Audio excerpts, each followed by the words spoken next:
You need to be of service. How am I going to help others? You know, what raises up one raises up all. It's a different way of thinking. But again, chasing that mighty dollar, the dollars will come if you're on the right path. You travel and speak, you do that. You're very philanthropic. You have a capital, have a capital fund. You focus on, sustainability. Like, how did you get into all of those different things? Because it seems like it would take a lifetime just to do one of them.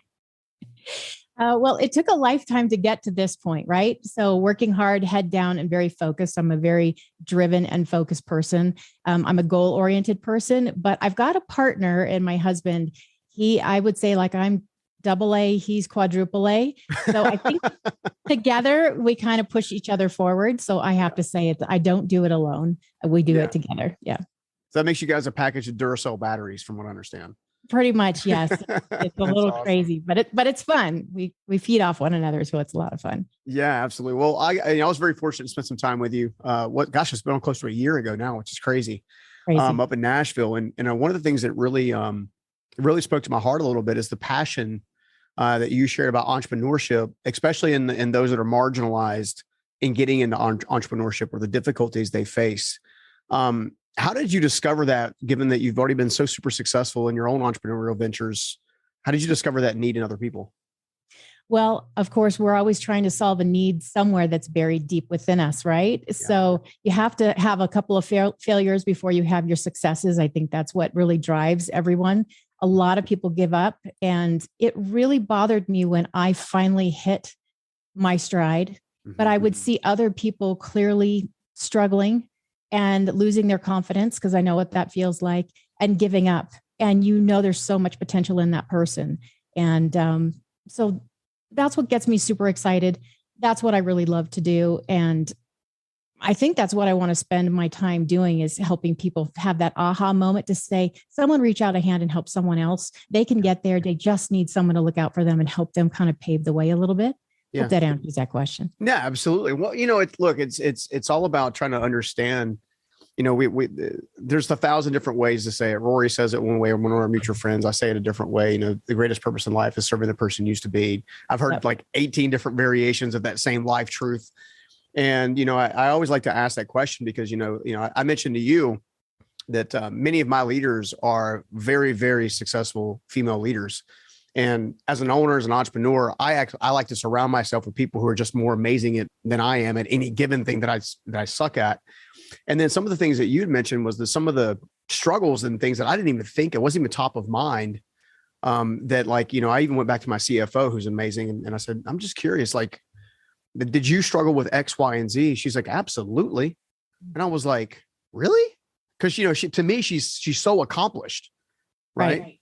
And then she's like, oh yeah, I'll take you a step further. Not only did I go and do X, Y, and Z, but I also did it while I was pregnant. I also did it while I was trying to, have a family. I also did it while, and I'm like, I said, okay, well, your story now supersedes mine. So keep talking. I want to hear more about it. So, I mean, to be sure, there's a reason behind why you're so passionate about, helping. I know you love to help everybody, but I see a light up when we start talking about female entrepreneurship or female professionals. Right. Where does that spark come from? Why does it resonate so deeply? Well, I've walked in those shoes. I can say I can help men, but I'm most passionate about women because I am one.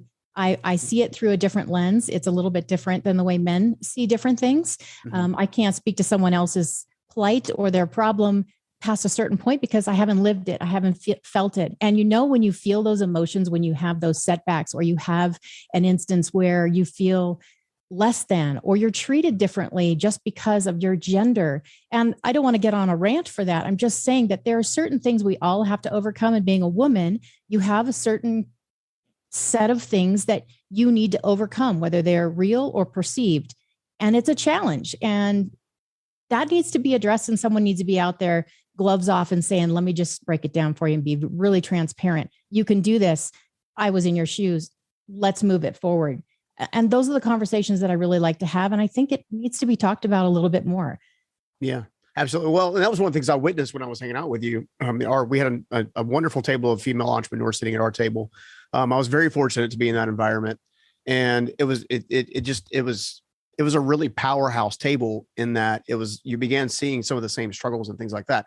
And it had me dawn on me thinking, so I began thinking, what paradigm shifts as a man could help me better prepare my female leaders for further leadership? And, I began thinking, I think first of all, is just being aware of some of the things that, my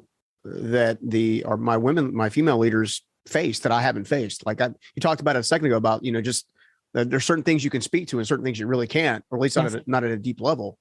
And maybe if you're okay with it, maybe we spend a little time on talking about 4 or 5, 6 items that could cause a paradigm shift, from masculine to feminine, and then feminine back to masculine, because I feel like if we can bring more awareness to the areas in which people get stifled, whether accidental or intentional, we can break some bondage, so to speak.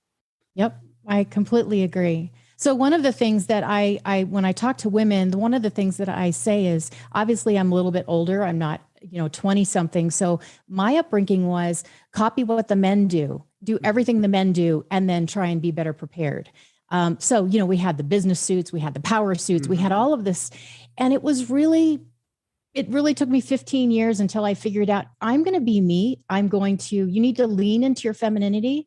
And I think being feminine, you have a softer side, you have a different way of analyzing and looking at things. So we're great strategists. I have to say, women are great strategists. Women are great multitaskers. So you should use that. Guys are good at all of those things, but they have certain core strengths, and guys can compartmentalize like nobody else. Yeah. I know some women that do it, but guys are much better as a general rule than girls are. So if you kind of pair up, men and women in a team, and you realize what their strengths and their weaknesses are, you've got a powerhouse of a team right there. Yeah. And just lean into that, right? So, be feminine, be graceful, be smart, be powerful, but it doesn't mean you need to raise your voice. I learned that early on. You get so frustrated, but that just actually makes you look like a whiny child, right? No one wants to listen to that. You know what I'm talking about. Yeah. Don't cry in the office. We're all emotional. Guys are emotional. Don't cry in the office because you're not helping your case. Take it outside. But I think understanding women and men, if they try and understand where the other one is coming from, or maybe where, the general guys are pre-wired to think this way, girls are pre-wired to think that way. It's not a personal thing, but it really is. Take a minute and understand where might they be coming from. Once you get that foundation laid out, you can just charge ahead and get over it, because we all have the same brains. We all have the same ability to skyrocket. It's just that understanding to say, look, it's not his fault. This is the way he's wired. This is the way he's thinking. And this is the way he approaches problems. And this is the way she may. Don't make her be just like the guy, and don't make a guy be just like a girl. You can all coexist. Just take a breath, right? Yeah, because we all have strengths and things we can add. Yeah. Like I said, the things that my CFO loves to do, I can't stand doing. Now, I like what numbers do. Don't get me wrong. I like being able to look at a strong P&L sheet and balance sheet and everything and see great numbers there. But I don't know that I want to do everything that's going into it just to kind of produce it kind of thing.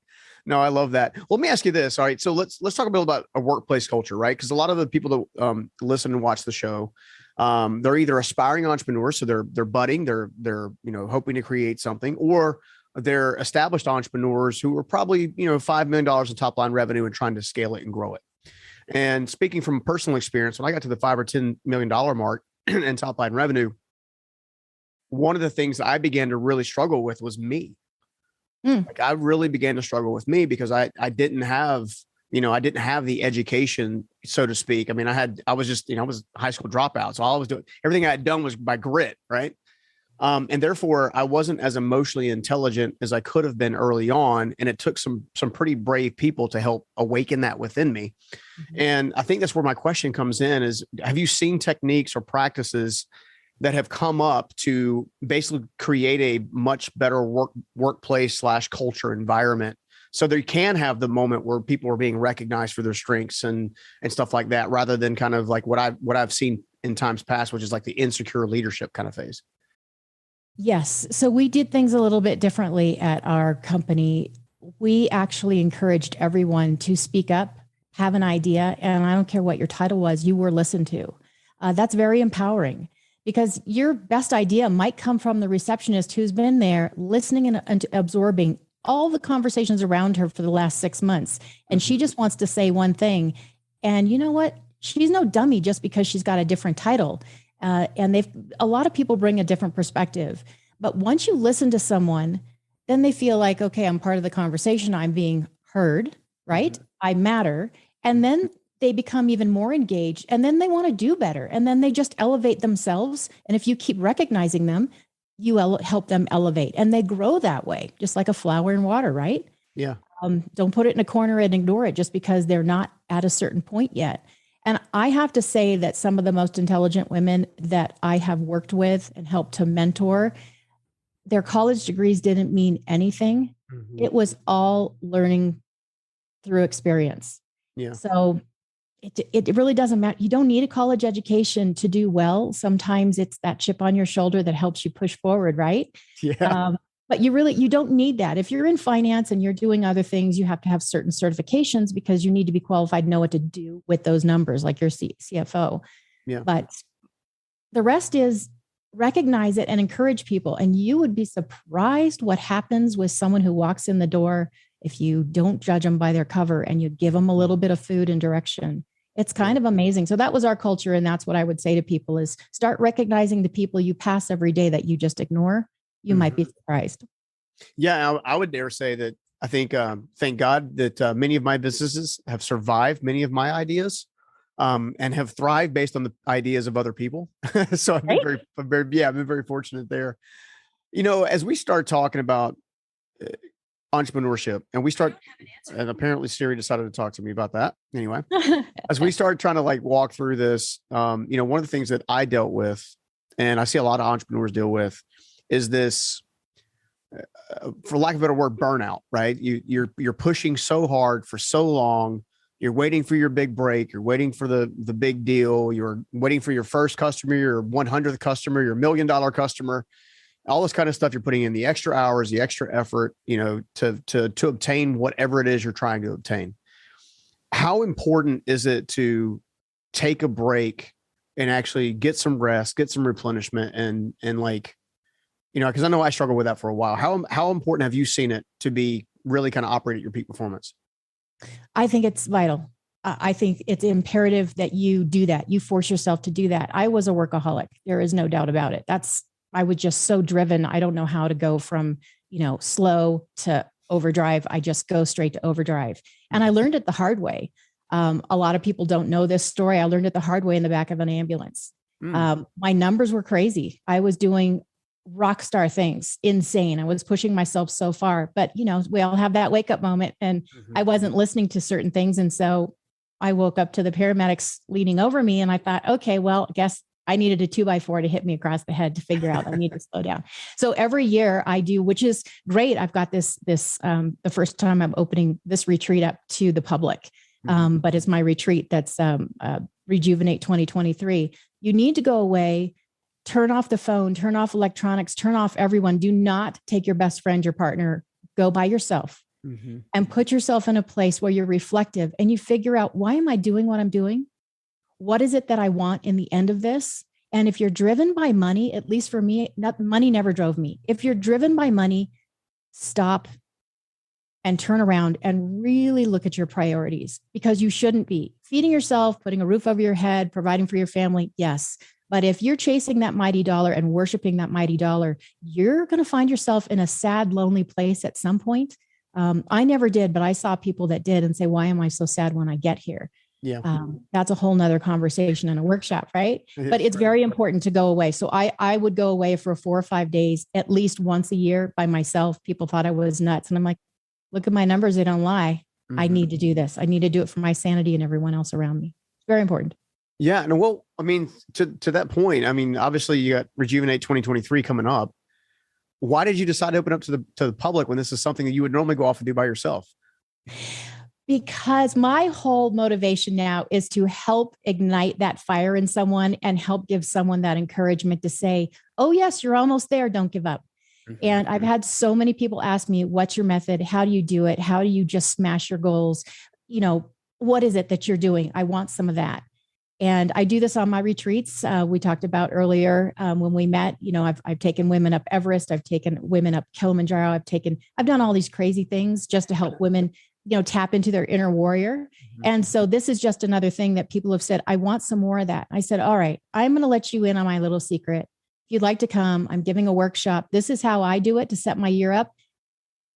I've been doing it for the last 18 years and it hasn't failed me. So I'm going to stick with it and I'm going to share it. Yeah, no, and I know it's gonna be amazing too. I mean, it's funny when I get around you and I watch you with others, people gravitate towards you very quickly. And I think it's because I don't remember who said this, but they said when somebody's been through it or they've actually done the experience, they've done the work, you can see it directly in their eyes. Like you can just pick up on it. And it's funny was when I watch you engage with others, they gravitate towards you because I think you bring a realness and an authenticity that they don't expect. And as a result, I feel like that's why a certain level of magnetism kind of happens, and they open up to you about all kinds of amazing things, and the compassion in which you lead them is pretty stinking incredible to watch as a bystander.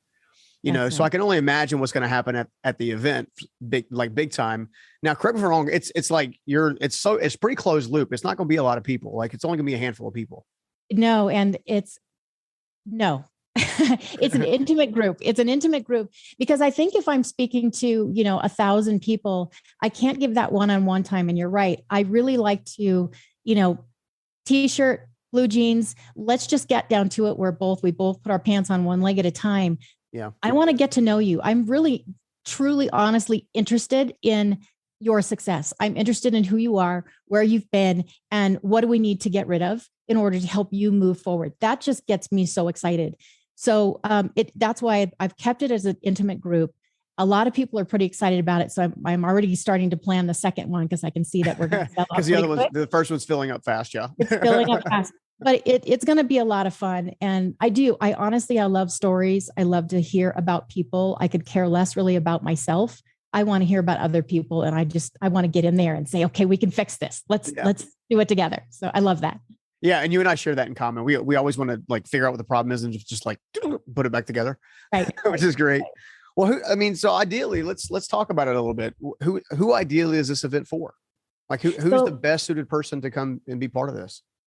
Anyone who is looking to grow. So you don't have to be a powerhouse executive woman in the corporate world. I have solopreneurs, entrepreneurs, I have housewives, and I use that loosely, right? Because I know that can be a derogatory term, but I have people that have said, I've raised my family, I've dedicated my life to my family, my husband, put him through law school, whatever I did. He's out, he's got his title, he's shining on his own, making big dollars and big impressions in the world. My kids are going off to college and now I want to do something, but who am I?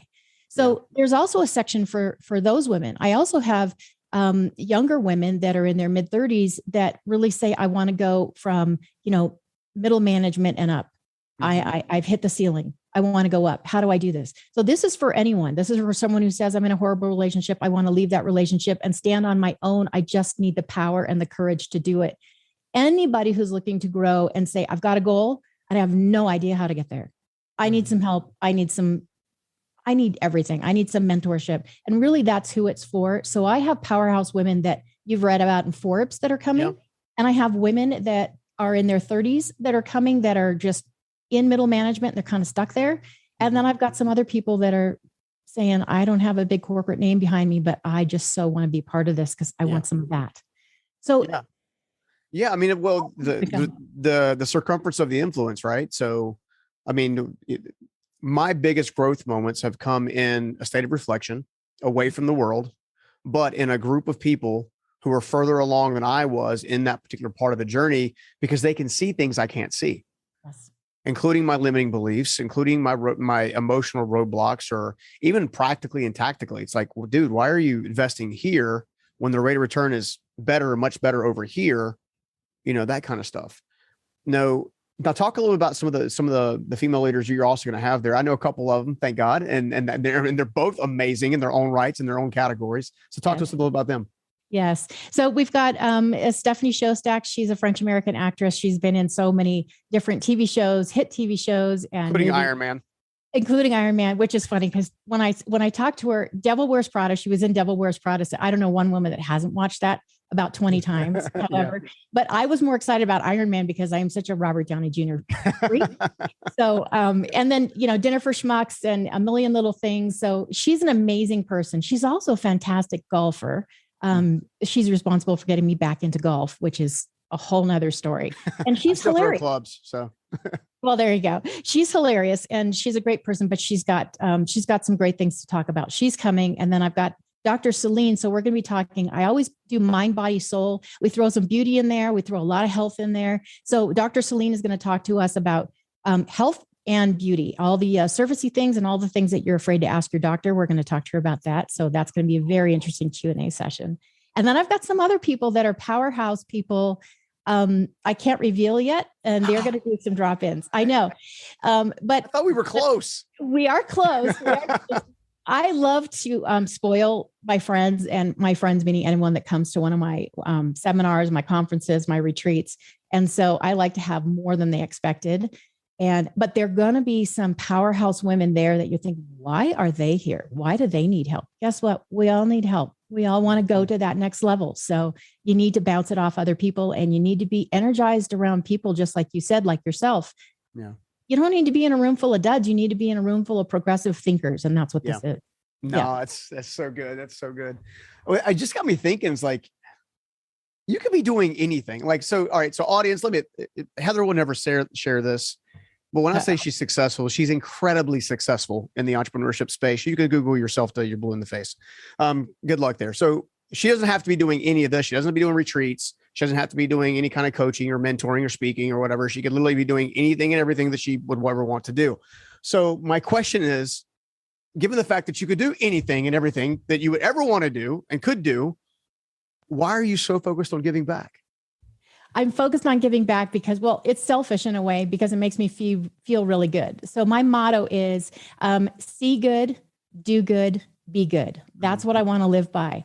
And I've had the bumps in the road, and I know what it feels like when I didn't do something I should have, right? And you kind of regret that. I don't want to have any more regrets. And I want to leave this world saying I made an impact, I made a difference in people's lives for the better. They're a happier person. The people around them are happier. They feel more confident. And then it's that ripple effect, right? The pebble in the pond. Yeah. And I could list a lot of the people that I've helped, not a pat myself on the back, but I was just looking at a list today and I was like, oh my goodness, look where she is now. Look where he is now. I mean, what's better than that? What's better than that? Yeah. So yeah, this is what it gets me excited. I get a little bit back from it. So. Yeah, I mean, I'm gonna be honest. I'll tell you, audience, you guys don't know this, and I'm not going to reveal the what yet. But Heather has a specific skill set that I'm tapping, and I've been asking questions about on something else that I'm working on, and her information has been invaluable, including, hey, when you go to make this kind of decision, you also are looking at things that you need to kind of be aware of emotionally. That's going to take time. You're going to need this, that, and the other thing. And I was like, I hadn't thought about that, and I immediately went home after that event and talked to my wife, and I was like, hey. X, Y, and Z. What do you think? She's like, yeah, that makes total sense. Makes total sense. So guys, you don't know what you're missing if you're not working or talking to Heather or following Heather. Hands down, you need to be doing that regardless of whoever else you follow. Why? Because she's done the work. She's not out someone who's just selling goods. She's actually done the work and actually trying to progress people forward, which is one of the things I admire about her most, which is why we click. The other thing I wanted to talk to you about is that amazing podcast that you have, Mentors and Moguls. Like, what made you decide to start a podcast? Because I mean, obviously it's an amazing podcast. I love it myself, but what made you decide to start it? So I started out I had a different branding, right? And I started out as soon as I sold my last company, I said, this is what I want to do.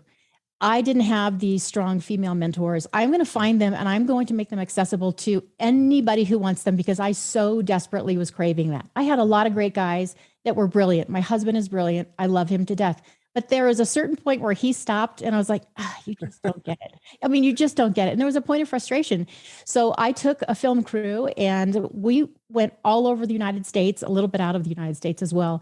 And I interviewed all these women that were badasses. Mhm. I mean, like Serious badasses. like the woman who created Title IX, and that's when she just got started. And how did she do that? You hear her story and you're just going to, what? How come I've never heard of her? There were just a lot of things that women had done and overcome. So that was pretty exciting for me. And then I got approached by a gigantic outlet that wanted to make me famous. I don't care about being famous. I don't care about being famous. I care about leaving an impact. And they wanted to put me on blast everywhere. And I said, well, that's great. But then I turned it into a podcast after conversation. I said, I can do this. I turned it into a podcast and I said, I kind of still want to do it my way. Gloves off, everybody. Like, don't tell me what to do. I want to do it my way. Yeah. Typical Heather. So that's how the podcast was born. It was a YouTube channel at first. And then the podcast, they said you could reach more people. And then I started getting feedback and I said, okay, and it was fun. I love doing it. I get to meet people like you and I get a kick out of it. So it's fun. No, it's awesome. Well, and the reality is one of the things I love about media specifically is there's enough media that's not helpful. Let's just say it's not helpful. Yes. That you almost need to counterbalance it with media that is helpful. One of my daily routines that I've mentioned to everybody is each day of the week. I get up at 5, head to the gym. I'm at the gym by 5:30 after prayer and meditation. And then I'm focusing on one specific area of life each day of the week, all the way through. Yes, there's 7 days. There's 8 areas of life that we share about. The 8th is contribution. So you can do that, all the above.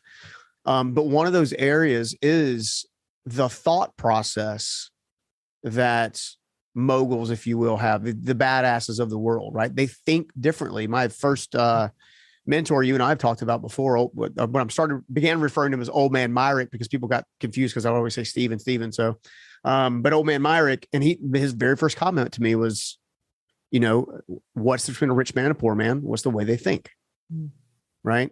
Yes. And that's why I love getting around you. I love getting around your podcast. I love getting around your retreats. I love getting around all the types of things that you're working on because it forces you to think different. Yes. Now, did you discover that life truth, or did someone mentor you to that point where they taught you to think different? Was it innate? Can it be taught? It can be taught. It absolutely can be taught because I've seen it. Our culture in our companies was very different. And everyone said, when I come in here, it's like family, but it's not family. There's something, but you're doing huge things. What's happening? And, it comes from the top down and then you keep feeding that, right? So I do think that you can teach it, but I will say this.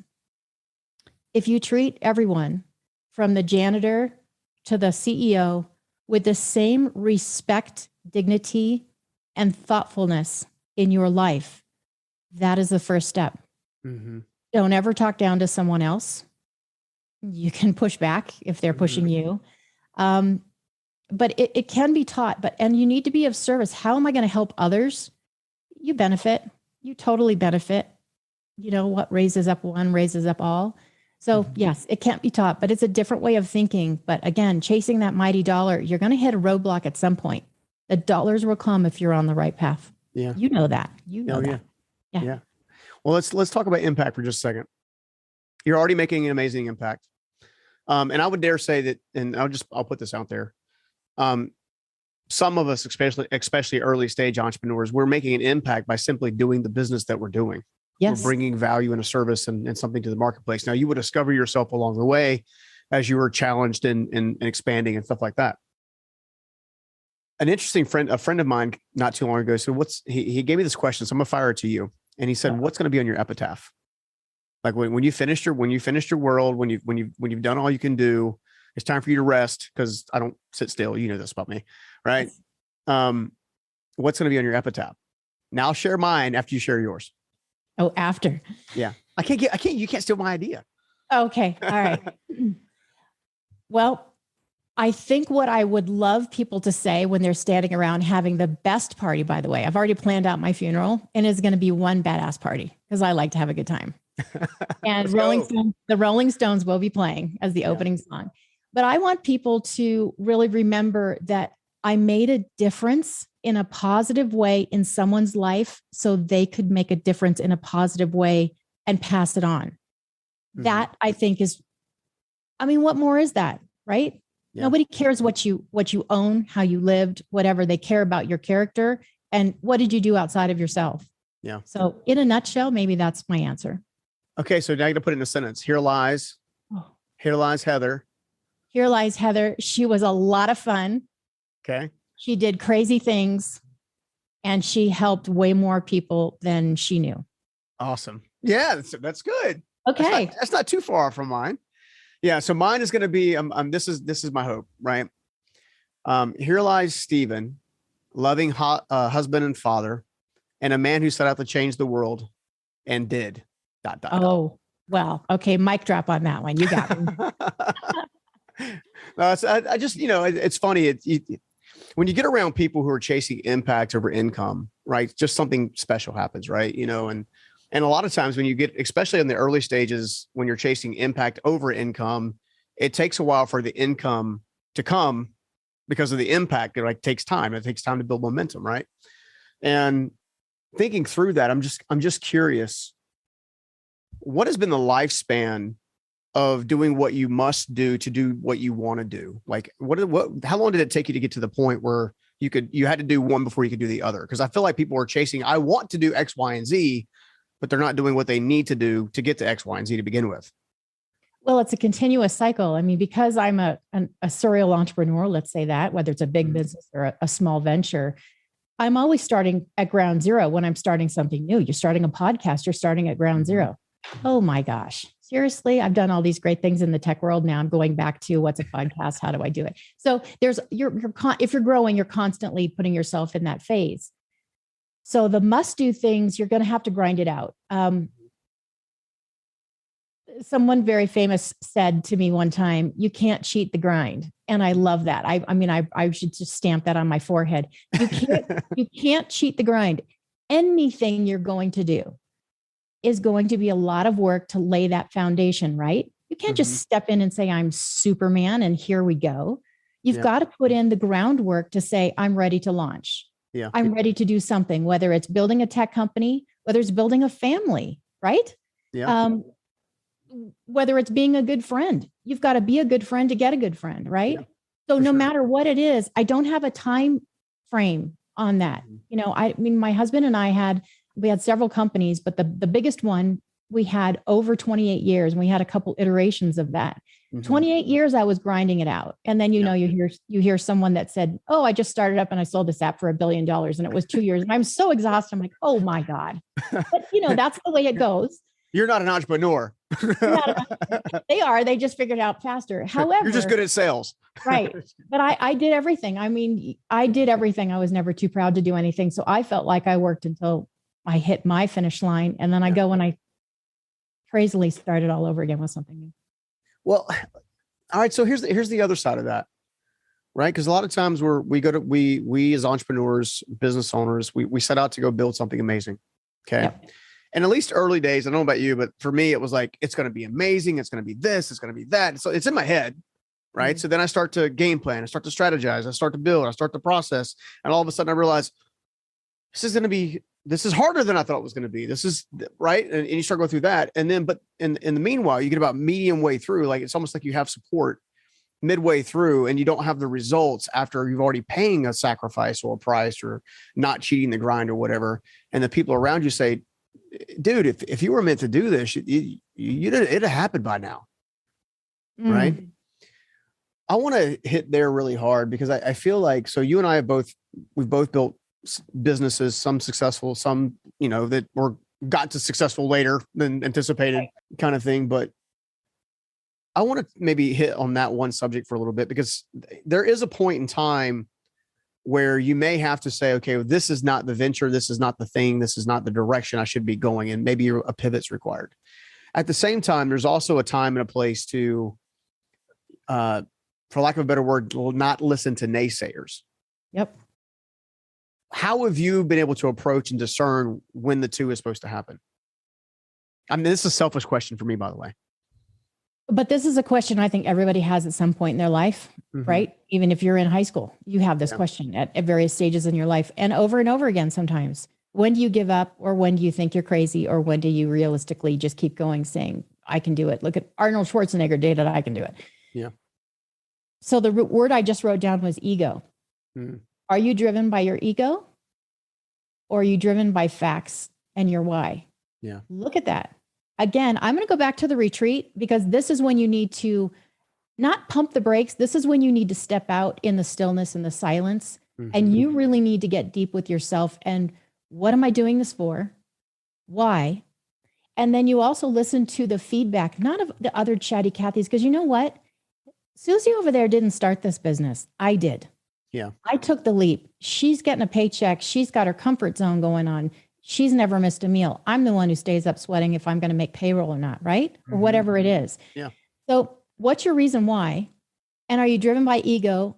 Or are you missing the signs being so bullheaded that you're realizing you're flushing your entire savings down the toilet? And it is the craziest idea. Nobody wants pink toilet paper flushers, right? It's like, let it go and try something else. Because out of every one of those tries, you learn so many valuable lessons. It's going to make you speed up and get to your success in the next venture so much faster. Yeah. Everything happens for a reason. You need to learn lessons when they hit you in the face. You need to listen to them and then go, okay, thank you for that. It was an opportunity for me to grow, right? A problem, not a problem to stop you. A problem is an opportunity for you to reassess. Yeah. And you just really need to know, where am I coming from? And if you do that, I guarantee you, it'll come to you. Because if you listen to your gut, I'm really big on intuition. If you listen to your gut, once you shut down all the noise, don't worry about if people are going to laugh at you. So what? That's their life. They're not even trying and doing anything. You tried, right? Look at Elon Musk, right? He pushes it to the brink and he goes after it. Yeah. And a lot of people laugh at him. And I'm like, oh, well, who's laughing now? Yeah. But if he never would have tried, so you just have to turn everybody else off and just say, why am I doing this? What do I want out of it? And what is it that is driving me? And you pretty much, you unpeel the wrapper like that, you'll figure it out. No, it's so good. That is so good. And I'm thinking through Elon, and the only time I can ever think of him showing his butt when he's been pushed too many times. Other than that, he walks around in a fairly humble state constantly, right? No, I love that. Well, let me ask you this. All right. So I'm kind of like, you got my brain thinking now, like spinning a little bit. Okay. So let's talk about the ego, right? So as an entrepreneur, I will be honest with you and the audience and say, as an entrepreneur, I have acted out of ego. I have made decisions out of ego. I have pursued things out of ego. I've also acted out of love, acted out of grace, acted out of mission, done things and like done it that direction. And I've also been confused about whether or not I'm acting out of ego or whether or not I'm actually acting out of impact before. How do we clarify that? Is it not the best time to kind of have a replenishment phase with people like and trust that are ahead of you? Is that not the best way to figure out, hey, am I doing this right? Well, get a good mentor around you or a series of mentors around you. There's no doubt about it. That's the whole purpose of a mentor, right? To pave the way and help you be a sounding board to bounce things off of. But I'm going to go back and I'm going to say, I know. Do you know how tempting it was when they said, we're going to make you famous. We're going to splash your face all over billboards and this and that. It was tempting for about a half a second. And that was the ego. And I thought, but that's not the path I want. It might be great for someone else. It's not the path I want. It's not going to get me what I want deep down inside. You just have to be still and then go to someone you trust. So you had a mentor growing up. I'm sure you've got a couple other mentors in different areas for different things, right? Like my husband is a phenomenal mentor in certain areas. In other areas, I wouldn't dare ask him because he has a different lens, right? So go to those people that you trust and bounce it off of them. And those friends, those mentors are so good at putting up a mirror. They don't even have to tell you the answer. But just through talking to them and saying it out loud sometimes, your own best mentor. Oh, that's so good. Yeah. And that's what she's talking about, using that intuition, by the way. Yes. But you do know, but we all need help. You can't do this by yourself. It's nuts if you think you can. Oh my gosh. I could talk to you for days. Well, let me ask you this, like, where can everybody find out more about you and learn, especially about the retreat and all that good stuff? I want to make sure everybody, like, seriously, guys, if there's one person you're going to add to your mentor list this year, it's Heather. So make sure you follow her accordingly. So where can everybody find you? So everybody can find me. Go to my website. It's heatherrstone.com. You can find the events page there. You can find heatherrstone.com/rejuvenate 2023 to sign up. They're selling fast, but I'd love to see people there. We are going to add another one halfway through the year because this has been so popular. You filled up the first one? We're almost full of the first one, so I'm pretty excited about that. But I've got plenty of other great surprise guests to bring to the next one. Yeah, and at Instagram, it's Heather R. Stone Official. And then you can just find it on the website. I'm out there. Mentors and Moguls Podcast. Go find that. It's on YouTube and it's Amazon, Audible, everywhere you can find podcasts. Rock on. Well, look, I've enjoyed having you, and I got to have you back on again, and especially with all the new stuff cooking. Man, I was just seriously, thank you so much for spending some time with me today. Well, thank you. It's been a pleasure. Have a great day. All right, take care. Peace. Bye-bye. I hope you liked that video. And if you did, make sure you check out this next video right here. What stories can I tell myself when presented with an event that will lead me to the action that I know I need to take in order to get the results and create the life that I want? Those stories that you choose to tell yourself in that moment will dictate the actions you take and what your life becomes.